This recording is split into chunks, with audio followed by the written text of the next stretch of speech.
Hello friends, welcome to T graphics. आज की video में हम लेयर की प्रॉपर्टीज और लेयर मास्क के बारे में जानेंगे।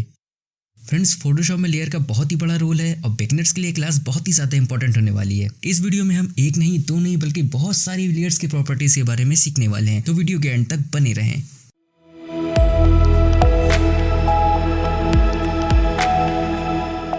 Subscribe the channel and press the bell icon.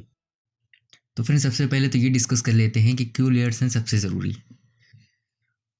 Friends, अक्सर हम लोग ये मिस्टेक कर देते हैं कि सारे टूल्स के बारे में हम नॉलेज ले लेते हैं, सारे इंटरफेस के बारे में, और ऑल ओवर पूरा फोटोशॉप सीख लेते हैं, पर फिर भी हम फोटोशॉप को उस लेवल पे नहीं यूज़ कर पाते जिस लेवल पे प्रोफेशनल्स यूज़ कर लेते हैं। ये इसीलिए होता है क्योंकि हम लोग सबसे ज़्यादा ध्यान टूल्स लर्न करने में लगा देते हैं, बट लेयर्स की नॉलेज लेने में हम इतना फोकस नहीं करते हैं।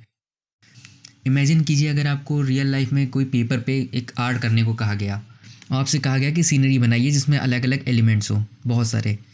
तो बेसिकली जो हम सीनरी क्रिएट करते हैं बचपन से भी हम लोग जो बनाते आए हैं, तो उसमें हम माउंटेन्स बना देते हैं, सन बना देते हैं, ट्रीज़ बना देते हैं, और एक हाउस बना देते हैं, छोटा सा रिवर बहा देते हैं उसमें। अब अगर जिसने आपको बनाने के लिए कहा था उसको आपने शो किया और उसने अगर ये कह दिया आपसे कि जो आपने ट्रीज़ लगाए हुए हैं बहुत ज़्यादा ट्रीज़ हैं, तो आप कुछ ट्रीज़ इसमें से रिमूव कर दीजिए और फिर मुझे दीजिए, तो आप अपनी बनाई हुई पेंटिंग से ट्री रिमूव कर पाएंगे? आप उससे नहीं कर पाएंगे, क्योंकि वो आपने सेम लेयर पे ही बनाया था, सेम पेपर था, उसी पे आपने जितने भी एलिमेंट्स थे सारे उसमें आपने क्रिएट कर दिए थे। बट अगर आप यहाँ पे लेयर्स यूज़ करते, अगर आप एक ट्रांसपेरेंट शीट लेते और उस पर एक एलिमेंट बनाते, जैसे कि सारे ट्रीज अलग अलग एक एक ट्रांसपेरेंट शीट पे बनाते, और एक ट्रांसपेरेंट शीट उसके ऊपर रखते, उसके ऊपर सन बनाते, फिर एक ट्रांसपेरेंट शीट उसके ऊपर रखते, उसके ऊपर हट बनाते, फिर एक ट्रांसपेरेंट शीट उसके ऊपर रखते, उस पर माउंटेन्स बनाते। तो अगर आपको कोई कह देता कि जो सन है इसको यहाँ से रिमूव करके, लेफ़्ट से रिमूव करके राइट में कर दो, तो आप वहाँ से उस लेयर को शिफ्ट कर देते, तो आपकी सन की पोजीशन चेंज हो जाती। या अगर कोई कह देता आपसे कि यहाँ से ट्रीज़ रिमूव कर दो, तो आप ट्रीज़ भी रिमूव कर सकते थे, आप वो ट्रीज़ की लेयर हटा देते वहाँ से, तो ट्रीज़ कुछ कम हो जाते हैं वहाँ से। तो इसी तरह से फ़ोटोशॉप भी हमें अलाउ करता है कि हम अलग अलग एलिमेंट्स अलग अलग लेयर्स पे बनाएं। आप एक ही लेयर पे सब कुछ भी बना सकते हैं, आप हर एलिमेंट अलग अलग लेयर पे बना सकते हैं, डिपेंड करता है आपके वर्क पे। और बिगिनर सबसे ज़्यादा गलती यहीं पे करते हैं कि वो एक ही लेयर पे बहुत सारे ऑब्जेक्ट बना देते हैं, या फिर एडिटिंग करते टाइम वो ध्यान नहीं रखते हैं कि उनको हर एडिटिंग अलग अलग लेयर पे करनी चाहिए। तो अगर उनको कोई चेंजेस करने होते हैं तो साथ में एक साथ 2-3 चेंजेस उनके डिलीट हो जाते हैं, अगर वो एक लेयर डिलीट करते हैं। तो आपको लेयर से यूज़ पता होना चाहिए कि आप कौन सी लेयर कहाँ यूज़ कर रहे हैं, ये आपको परमानेंटली यूज़ करनी है या फिर हो सकता है कि आप इसको डिलीट कर दें बाद में, तो इस हिसाब से आपको सोचना होता है। फोटोशॉप में सारा का सारा गेम लेयर्स का ही है, तो ज़्यादा टाइम ना वेस्ट करते हुए चलिए हम फोटोशॉप ओपन कर लेते हैं। जब आप फोटोशॉप ओपन कर लेंगे तो आपका इंटरफेस आ जाएगा यहाँ पे, और ये आपका लेयर पैनल है। इसको आप ड्रैग भी कर सकते हैं, आप इसको किसी भी पोजीशन पे लगा सकते हैं, जैसे कि मैंने बॉटम पे लगा रखा था। और इन केस अगर आपका ये लेयर पैनल शो नहीं हो रहा है या फिर आपने इसको क्लोज़ कर दिया है, तो आप विंडो पे जा करके यहाँ से लेयर्स का पैनल दोबारा से ला सकते हैं और इसको कहीं भी ड्रैग करके किसी भी पोजीशन पे लगा सकते हैं। मैं इसको यहाँ पे वापस से लगा देता हूँ। सबसे पहले हम न्यू डॉक्यूमेंट ओपन कर लेंगे। इसका शॉर्टकट होता है Ctrl+N, इससे आपकी न्यू फाइल आ जाएगी। फ्रेंड्स, अगर अभी तक आपने हमारे प्रीवियस वीडियोस नहीं देखे हैं तो पहले उन्हें देख लीजिए, उसमें मैंने सारे टूल्स के बारे में आपको डिटेल नॉलेज दी है। बेसिकली ये वीडियो उसी वीडियो का थर्ड पार्ट है जिसमें हम लेयर्स के बारे में बता रहे हैं। तो लेयर्स के बारे में जानने से पहले अगर आप वो वीडियो देख लेंगे तो आपको ये वीडियो समझने में काफ़ी ईजी होगा। तो यहाँ पर हमारा मेन डॉक्यूमेंट आ गया है, और यहाँ पर आप देख सकते हैं बैकग्राउंड लेयर क्रिएट हो गई है अपने आप। यहाँ पर आपको लॉक दिख रहा होगा। अगर हम इस लॉक को डिसेबल कर देते हैं तो हम इस लेयर को मूव कर सकते हैं।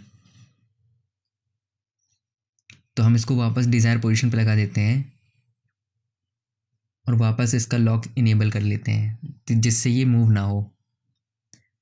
ये आई यहाँ पे इसकी विजिबिलिटी के लिए है। अगर आप इसको डिसेबल कर देंगे तो लेयर डिसेबल हो जाएगी, लेयर फिर आपको शो नहीं होगी। अगर हम कोई भी ऑब्जेक्ट यहाँ क्रिएट करते हैं, जैसे इलिप्स टूल से हमने यहाँ कोई सर्कल ड्रॉ कर दिया, तो यहाँ पे आप देख सकते हैं 2 लेयर हो गई हैं। एक हमारी जो बैकग्राउंड लेयर थी जो लेयर 0 है, और यहाँ पे एक और लेयर क्रिएट हो गई है इलिप्स की। ये जो आइकन आप यहाँ पे देख रहे हैं छोटा सा, ये इंडिकेट कर रहा है कि ये लेयर एक स्मार्ट ऑब्जेक्ट है। फोटोशॉप में 2 तरह के ऑब्जेक्ट होते हैं, एक स्मार्ट ऑब्जेक्ट, एक रेस्टराइज्ड ऑब्जेक्ट। इन दोनों के बारे में मैं डिटेल में किसी और वीडियो में डिस्कस करूँगा। अभी के लिए मैं आपको ये बता देता हूँ कि जो स्मार्ट ऑब्जेक्ट्स होते हैं वो अपनी प्रॉपर्टीज़ लूज़ नहीं करते। आप उसे ईज़िली रीसाइज़ कर सकते हैं, वो कभी भी पिक्सेलेट नहीं होंगे, उसके पिक्सल डैमेज नहीं होंगे। आप उसको छोटा कर सकते हैं, बड़ा कर सकते हैं, कुछ भी कर सकते हैं, उसके पिक्सल डैमेज नहीं होंगे। पर जो रेस्टराइज्ड ऑब्जेक्ट होते हैं, अगर आप उसको छोटा कर देंगे और उसके बाद उसको बड़ा दोबारा से करेंगे तो वो अपनी प्रॉपर्टीज़ लूज़ कर देते हैं, उसके पिक्सल डैमेज हो जाएंगे। जैसे कि यहाँ पे मैं दिखाता हूँ, इसको हमने चाहिए इतना बड़ा कर दिया, यहाँ पे फ़ोटोशॉप को यही लग रहा है कि ये अभी भी एक सर्कल है। हम इसको किसी भी साइज़ कर सकते हैं, ये इसको अगर छोटा भी कर देंगे तो भी फ़ोटोशॉप को पता रहेगा कि ये सर्कल है, और अगर हम इसको बड़ा कर देंगे तो भी फ़ोटोशॉप को पता रहेगा कि ये सर्कल है। स्मार्ट ऑब्जेक्ट को आप डायरेक्टली एडिट नहीं कर सकते। यहाँ देखिए, जैसे मैंने इरेज़र लिया है तो इसके आगे क्रॉस आ रहा है और ये हमें वार्निंग शो कर रहा है अगर हम इसको इरेज़ करने की कोशिश करते हैं। तो यहाँ पे ये हमें कह रहा है कि अगर आपको इसमें कोई भी एडिटिंग करनी है, इरेज़ करना है या इसके ऊपर ब्रश चलाना है, तो आपको इसको रेस्टराइज करना होगा पहले। अगर हम यहाँ पे ओके प्रेस कर देंगे तो यहाँ पे आप देख सकते हैं इसका एक मास्क क्रिएट हो गया है, वहाँ पे जो आइकन शो हो रहा था वो चला गया है। तो अब ये ऑब्जेक्ट रेस्टराइज हो चुका है। हम इसको वापस से कन्वर्ट टू स्मार्ट ऑब्जेक्ट कर देते हैं तो ये देखिए यहाँ पे ये जो मार्क था वो वापस आ गया है। अब हम फिर से इसमें एडिटिंग नहीं कर सकते कोई भी। अगर हम इसको रेस्टराइज करते हैं तो ये देखिए हम इसे एडिट कर सकते हैं, इस पे इरेज़र मूव कर सकते हैं, और यहाँ पे अगर आप इसका थंबनेल भी देखेंगे तो वहाँ पे भी एडिटिंग हो चुकी है।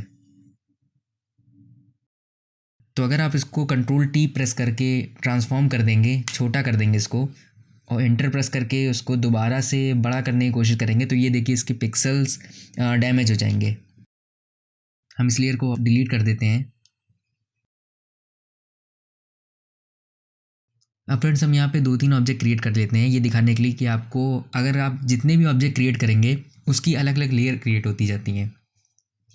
ये देखिए यहाँ पर आप देख सकते हैं इलिप्स 1, इलिप्स 2, इलिप्स 3। हम किसी की भी थंबनेल पे डबल क्लिक करके उसका कलर चेंज कर सकते हैं। जैसे कि यहाँ पे मैंने एक को रेड कर दिया, एक को येलो कर दिया है, और एक को हम ग्रीन कर देंगे।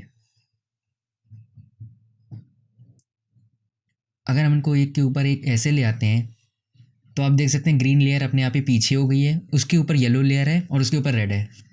हम सबको सेलेक्ट कर लेंगे और सेंटर पे ले आते हैं यहाँ से। अगर आप लेयर पैनल को देखेंगे ध्यान से तो इसमें भी कुछ ऐसा ही है। यहाँ पे रेड लेयर सबसे ऊपर है, उसके नीचे येलो है और उससे नीचे ग्रीन है। उसी के अकॉर्डिंग यहाँ पर भी रेड सबसे ऊपर है, येलो बीच में है और ग्रीन सबसे पीछे है। अगर हम ग्रीन को बीच में ले आते हैं लेयर पैनल से तो यहाँ पे भी अगर आप देखेंगे आर्टबोर्ड में तो ग्रीन कलर बीच में आ गया है।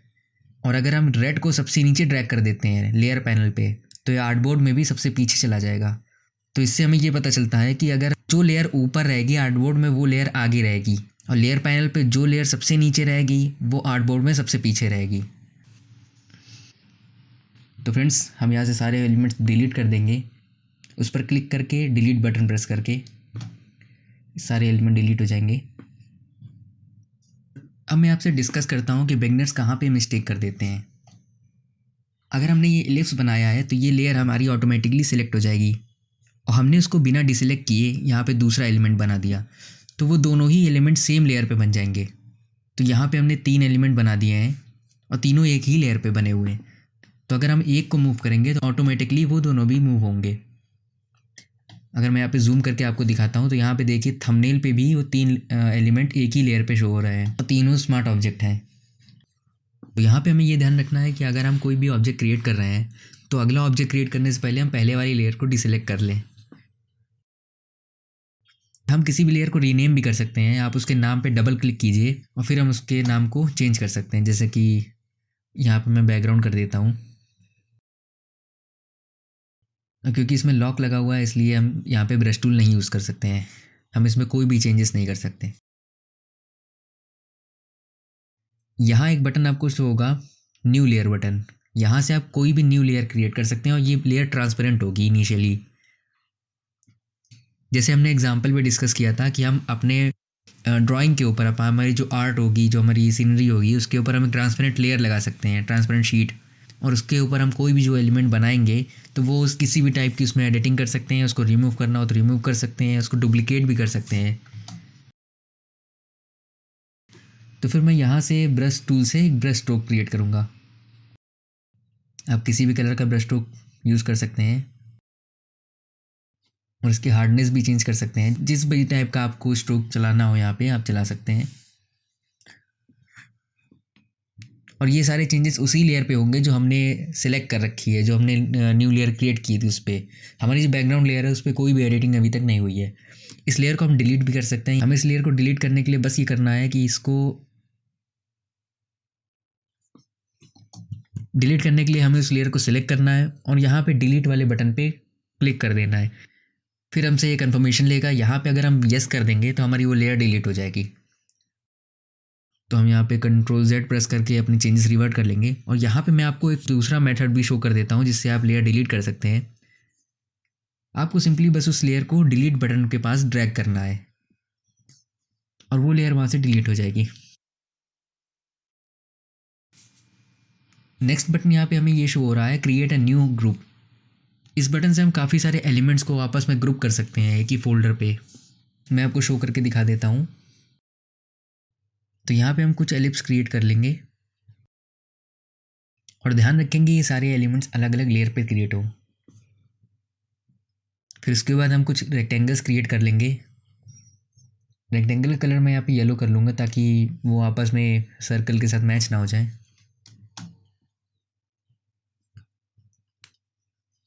अब जब सारे एलिमेंट हमारे यहाँ क्रिएट हो जाएंगे तो आप लेयर पैनल पे देख सकते हैं यहाँ बहुत सारे लेयर्स हो गई हैं। ये जितने भी एलिमेंट्स हैं सारे अलग अलग लेयर्स पे हैं।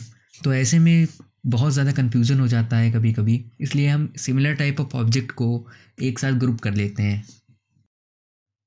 आप उन्हें कंट्रोल होल्ड करके एक एक करके सिलेक्ट कर सकते हैं या फिर आप शिफ्ट होल्ड करके सबसे लोअर और सबसे अपर एलिमेंट अगर आप क्लिक करेंगे तो उसके बीच के सारे एलिमेंट्स अपने आप ही सिलेक्ट हो जाएंगे। और फिर हमें यहाँ पे ग्रुप बटन पे यहाँ टैप करना है। तो जितने भी एलिमेंट्स हमने सेलेक्ट किए होंगे वो सारे आपस में ग्रुप्ड हो जाएंगे। इसको हम डबल क्लिक करके नेम दे देंगे इस ग्रुप को इलिप्स। इसी तरह से हम सभी रेक्टेंगल को भी ग्रुप कर देंगे और ग्रुप का नाम कर देंगे रेक्टेंगल।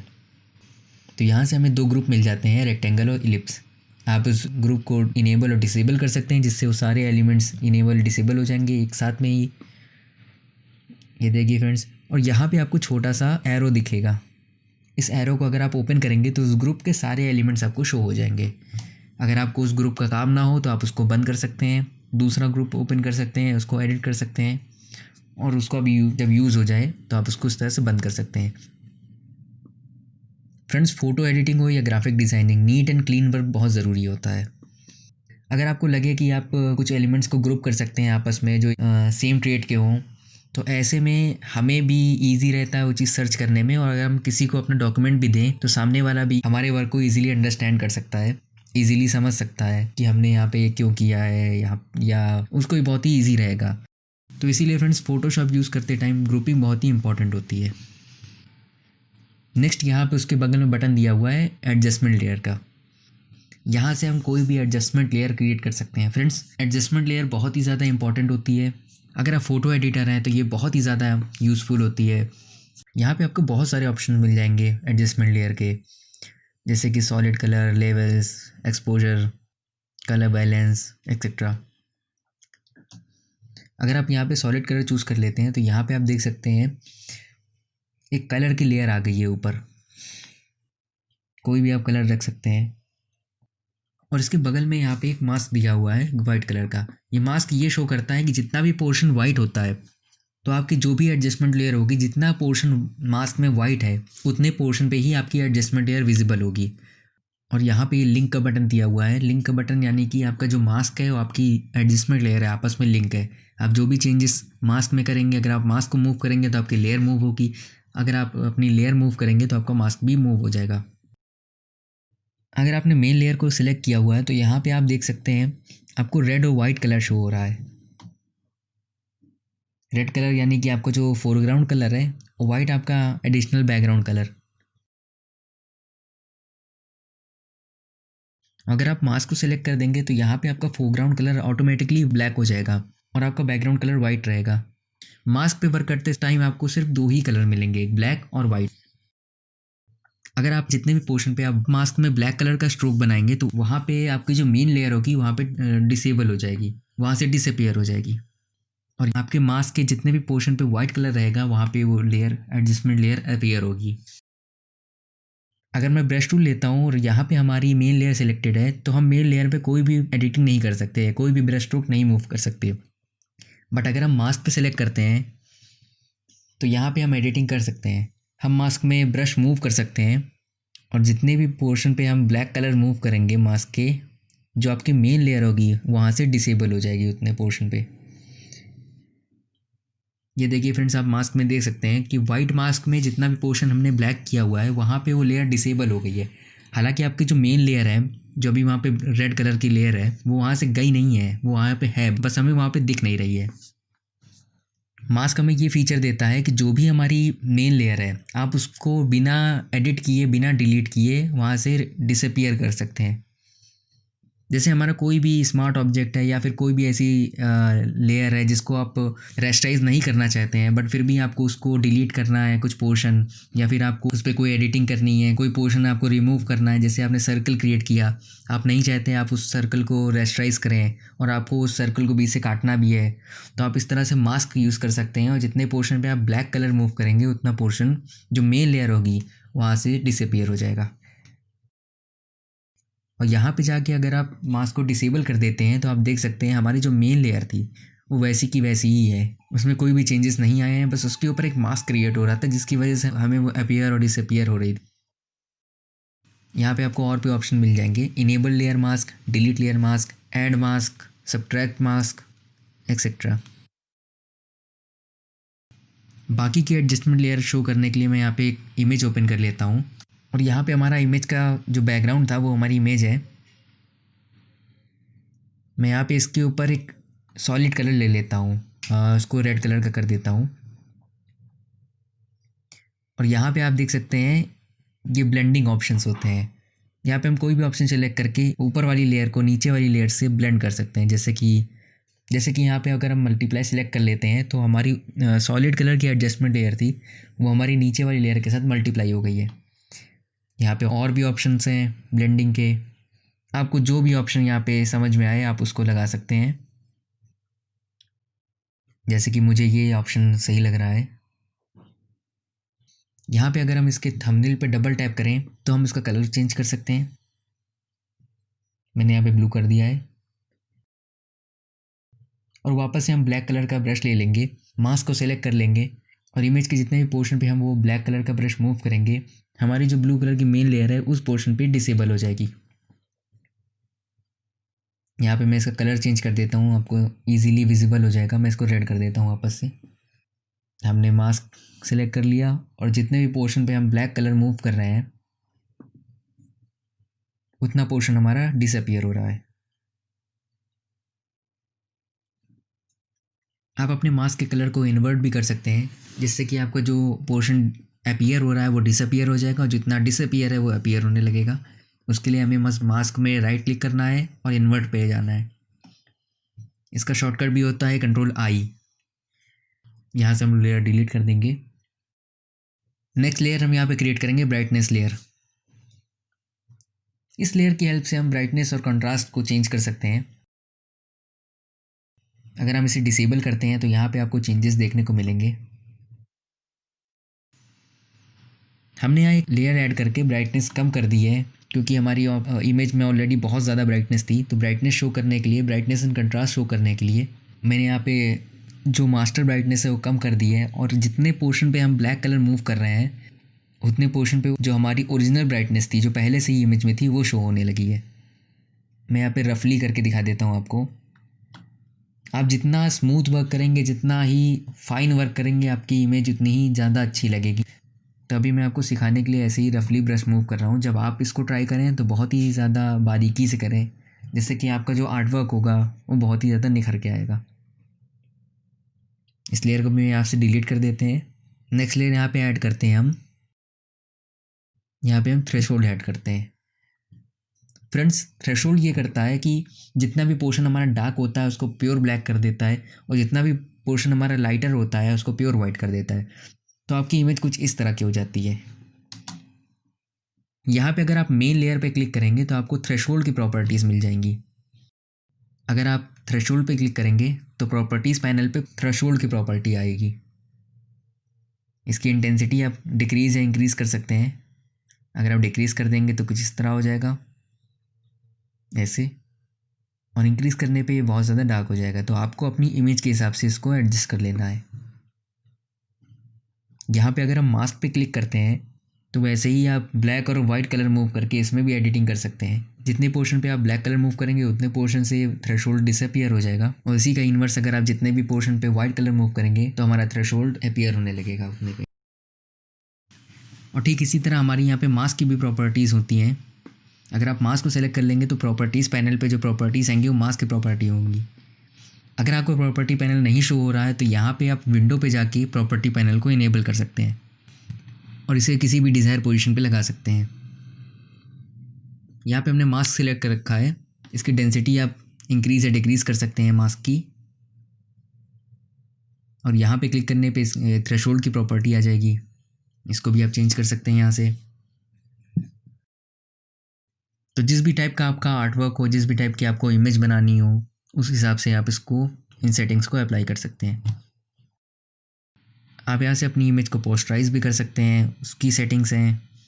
आप ग्रेडियंट मैप भी ऐड कर सकते हैं, उसमें भी आपको ढेर सारी सेटिंग्स मिल जाएंगी। तो ये सारी चीज़ें आप खुद से एक्सपेरिमेंट कीजिए और एक्सप्लोर कीजिए।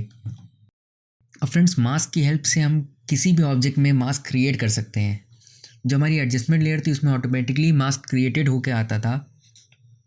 अगर हमारे किसी भी ऑब्जेक्ट या लेयर पे मास्क नहीं शो हो रहा है तो हम यहाँ पे इस बटन से मास्क यहाँ पे इनेबल कर सकते हैं। हमें बस सिंपली उस लेयर को क्लिक करना है और मास्क वाले बटन पे क्लिक करना है तो हमारा वहाँ पे मास्क क्रिएट हो जाएगा। हम ब्लैक कलर का ब्रश यहाँ पे ले लेंगे और अगर हम उस मास्क पे मूव करते हैं तो हमारी जो मेन लेयर है वहाँ से रिमूव हो जाएगी। अगर हम मास्क बटन पे सिंपली क्लिक करते हैं तो हमारी जो लेयर है उस पर नॉर्मल वाइट मास्क आता है, बट अगर आप ऑल्ट प्रेस करके इसको क्लिक करते हैं तो हमारा ब्लैक मास्क आता है। ब्लैक मास्क की हेल्प से जो लेयर होगी वो पूरी डिसेबल हो जाएगी और जितने भी पोर्शन पे हम वाइट कलर का ब्रश मूव करेंगे उतने पे ही वो इनेबल होगी। जैसे कि मैं आपको यहाँ पे करके दिखाता हूँ। हमारा सर्कल अगर यहाँ पे इनेबल है तो अगर हम जैसे ही ब्लैक कलर का मास्क यहाँ पे क्रिएट करेंगे वो सर्कल डिसेबल हो जाएगा, और वाइट कलर का ब्रश जहाँ पे हम मूव करेंगे उतने पे वो अपीयर होने लगेगा। ठीक इस तरह से।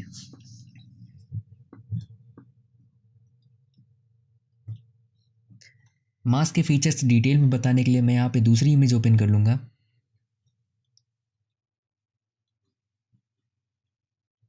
इस इमेज में इसके फेस पर बहुत ज़्यादा सनलाइट पड़ रही है। हम चाहते हैं कि इसकी सनलाइट थोड़ी सी कम कर दें, तो इसके लिए हम यहाँ पे एक ब्राइटनेस की लेयर क्रिएट कर लेंगे और इसकी ब्राइटनेस यहाँ से कम कर देंगे।